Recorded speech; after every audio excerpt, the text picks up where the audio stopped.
Good evening, I'm Laura Lee. And I'm Dan Wolf. Thanks for joining us. 22 months after the iconic Lutsen Lodge burned to the ground up the North Shore, its owner is behind bars. Tonight, he's charged with arson and insurance fraud.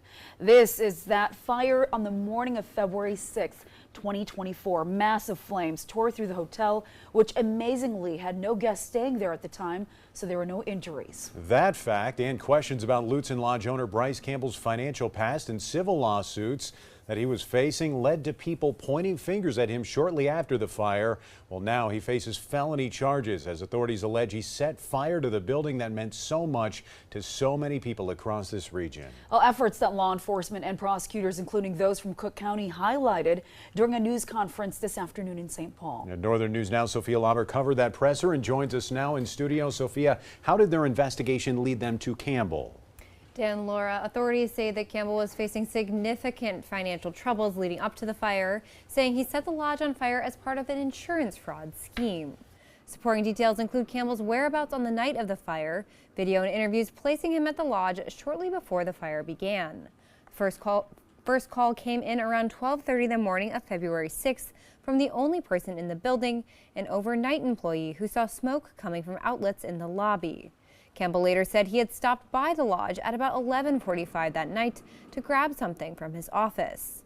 While the state fire marshal says they still don't know exactly how the fire started, examiners are investigating signs of accelerants on scene. Records from Campbell's phone show he made multiple searches about flammable accelerants in the weeks leading up to the fire. In January, the lodge general manager texted Campbell saying bottles of Swissmar fire gel came in.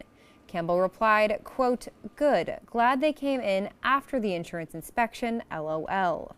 At today's news conference in St. Paul, officials didn't mince words. He did that, setting this on fire for his own selfish needs in an insurance fraud scheme to gather money in this process, defrauding the insurance company and setting ablaze to this historic lodge. We mentioned the reports about financial problems and civil lawsuits against Campbell.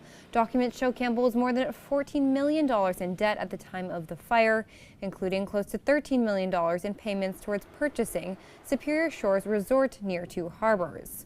On February 6th, Campbell submitted an insurance claim totaling more than $16.5 million, attributing the loss to a fire of unknown origin. Officials say Campbell is in custody in Michigan and will be extradited to Minnesota. Live in studio, Sophia Lauber, Northern News Now.